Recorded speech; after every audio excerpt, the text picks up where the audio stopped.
Hello everyone. आज हम MPPSC के पेपर 4 की सेकेंड यूनिट के बहुत इंपॉर्टेंट टॉपिक हैं स्टीरियोटाइप्स, प्रेजुडाइज एंड डिस्क्रिमिनेशन। रूढ़िवादिता, पूर्वाग्रह और भेदभाव, उसको हम यहाँ पे समझने की कोशिश करते हैं। सबसे पहले रूढ़िवादिता।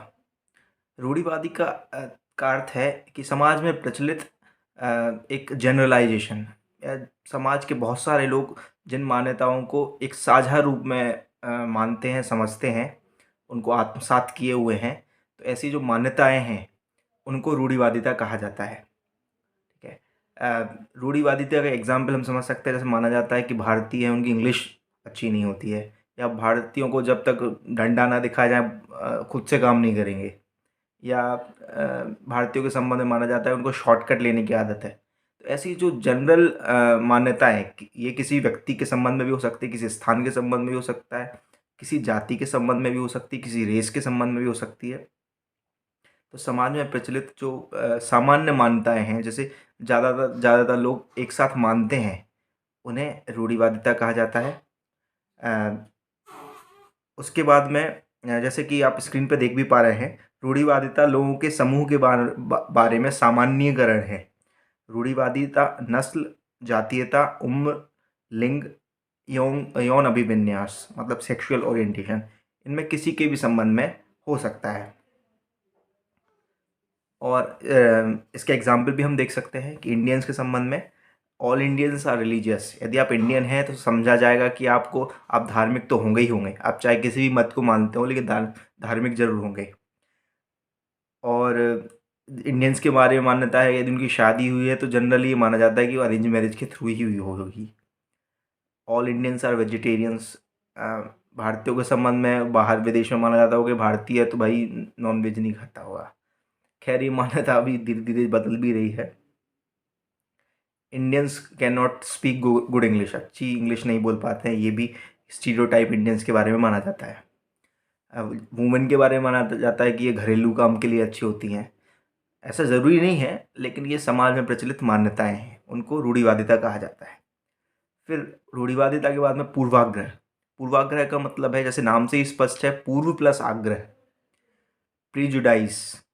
ये पहले से ही व्यक्ति अपने दिमाग में एक इमेज तैयार कर लेता है किसी भी चीज़, किसी भी व्यक्ति के बारे में, without first hand experience. It is called prejudice, पूर्व प्लस आग्रह। ठीक है। ये व्यक्ति की मनोदशा होती है जिसमें वह किसी के संबंध में पहले से ही एक इमेज तैयार कर लेता है। ज़्यादातर वो सही नहीं होती है, या सही हो भी सकती है। पूर्वाग्रह से तात्पर्य उन विश्वासों, विचारों, भावनाओं और दृष्टिकोणों से है जो किसी समूह के बारे में रखते हैं। यह अनुभव पर आधारित नहीं है, यह वास्तविक अनुभव के परे है। इसे पूर्वाग्रह कहा जाता है।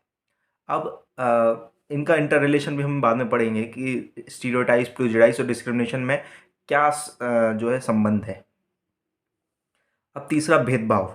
भेदभाव का मतलब है किसी भी व्यक्ति के साथ में न्यायपूर्ण बिहेवियर ना रखना, या पक्षपाती रुख जो है उसे अपनाना, उसको भेदभाव कहा जाता है। हम सभी इसको समझते ही हैं। भेदभाव व्यक्ति की उम्र के हिसाब से हो सकता है, उसके धर्म के हिसाब से हो सकता है, या और भी अन्य संकेतक हो सकते हैं जिनके आधार पर भेदभाव किया जा रहा हो। और जो एक जस्टफुल सोसाइटी होती है, एक डेमोक्रेटिक जो सोसाइटी होती है, उसमें एक जो जस्टिस का सिस्टम होता है वो सभी लोगों में एक समानता का जो पक्ष है उसको स्थापित करता है, और समाज में एक इगैलिटेरियन सोसाइटी की स्थापना हो, इसमें प्रयासरत रहता है। अब ये तीनों हम समझ चुके हैं, डिस्क्रिमिनेशन, प्रेजुडाइस और स्टीरियोटाइप्स। अब तीनों में समानता क्या है? सबसे पहले तो स्टीरियोटाइप्स। स्टीरियोटाइप्स मतलब एक सामान्यीकरण। आम लोग जो चीज़ मानते हैं, समझते हैं, जो उनके ज्ञान में है, उससे क्या होता है कि लोगों का एटीट्यूड उसके हिसाब से बनता है। जैसे हम एक समाज में रहते हैं, यदि समाज में बार बार ये कहा जाता है कि महिलाएं जो हैं वो घरेलू कार्य करने के लिए अच्छी होती हैं, वो एम्प्लॉयमेंट में या बाहर के काम में इतनी अच्छी नहीं होती हैं, तो जब बार बार हम उस चीज़ को सुनेंगे, उसके कांटेक्ट में आएंगे, तो कहीं ना कहीं हम भी विदाउट फर्स्ट हैंड एक्सपीरियंस उसके संबंध में एक सोच तैयार कर लेंगे। ठीक है।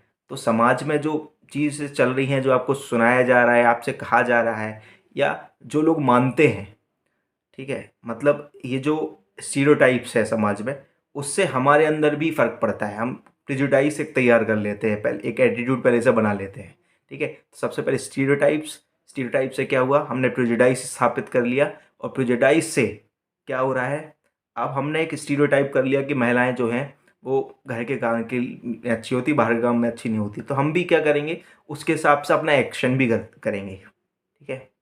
अ, जैसा हमारा दिमाग में होगा, जैसा हमारे संज्ञान में है, उसी हिसाब से तो हम बिहेव करेंगे। आपने एटीट्यूड के 3 फंक्शन देखे ही होंगे, कॉग्निटिव, अफेक्टिव और बिहेवियरल, ठीक है। जैसा हमारे कॉग्निशन में होगा, जैसा हम अफेक्टिव, जैसा हम सोचते होंगे, जैसे हमारी भावनाएं होंगी, जैसे हमारी फीलिंग्स होंगी, उसी हिसाब से क्या होता है, बिहेवियर होता है। तो जब हमने स्टीरियोटाइप से प्रेजुडिस तैयार कर लिया, तो हमारे बिहेव भी उसी वे में करेंगे। तो ultimately stereotypes leads to prejudice, and prejudice leads to discrimination. ये तीनों में इंटर रिलेशन है। स्टीरियोटाइप्स मतलब एक नॉलेज है, ठीक है। इससे क्या होता है, इट अफेक्ट्स द पीपल, ठीक है। उनके उनको एक जो एटीट्यूड है वो उनके दिमाग में स्थापित करा देता है, और इसके कारण से वो डिस्क्रिमिनेशन होता है।